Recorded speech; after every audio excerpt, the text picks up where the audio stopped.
Hi friends, కొంతమంది ఉంటారు. వాళ్ళని మనం ఎంత మోటివేట్ చేసినా ఏ రీజన్ లేకుండా ప్రతిరోజు ఏదో ఒక విషయం మీద వాళ్ళే డిమోటివేట్ చేసుకుంటారు. నేను చెయ్యలేను, నేను ఇంతే అని. ఎందుకు ఈ విషయం చెప్తున్నానో తెలుసా? మా ఫ్రెండ్ ఒకటి ఉంది, ఆఫీస్లో వర్క్ చేస్తుంది.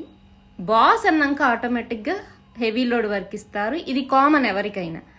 అదేం చేస్తుందంటే వాళ్ళ బాస్ ఎంత వర్క్ ఇచ్చినా చేస్తుంది. ఆయన ముందు ఏమీ చెప్పదు, నేను చేయలేను, నా వల్ల కాదు, ఇది నాది కాదు, నేను చెయ్యనని చెప్పదు. కానీ వచ్చేసి ఏడుపు గొట్టు మొహం పెట్టేసుకొని, అరే నా వల్ల కావడం లేదు, నేను చేయలేకపోతున్నాను అంటది. చేయలేకపోతే నీ బాస్కి చెప్పాలి, నువ్వు ఇది నీ వర్క్ కాదు అని నీకు తెలిసినప్పుడు.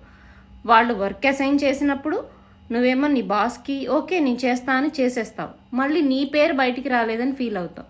ఇక్కడ నీకు విషయం తెలుసా? వాళ్ళు నిన్ను హెరాస్ చేస్తున్నారని ఫీల్ అవుతున్నావు, కానీ వాళ్ళ వల్ల నువ్వు ఇంకా నేర్చుకుంటున్నావు. ఒకప్పుడు కొంచెం వరకే తెలిసిన దానివి ఈరోజు ఒక పెద్ద ప్రపోజల్ రాయగలిగే అంత నాలెడ్జ్ నీకు ఇంప్రూవ్ అయ్యింది అంటే ఎవరి వల్ల? మీ టార్చర్ బాస్ వల్ల కదా. సో ఇలాంటి క్యాండిడేట్లు ఉండడం వల్ల మన నాలెడ్జ్ ఇంకా ఇంప్రూవ్ అవుతుంది. ఆ విషయం తెలుసుకోవాలి. మన నాలెడ్జ్ ఇంప్రూవ్ అవుతుంది అంటే దాని అర్థం ఏంటో తెలుసా? మన శత్రువు చాలా బలవంతులు అనమాట. వాళ్ళు మనల్ని చాలా ఎంకరేజ్ చేస్తున్నారు, అంతే కదా. ఇప్పుడు నీ బాస్ ఎంత వర్క్ ఇచ్చినా సరే దాన్ని స్మార్ట్ వేలో చేయడం నేర్చుకోగలిగితే నువ్వు అంతకన్నా మించిన పెద్ద అచీవ్మెంట్ ఏముంది కదా.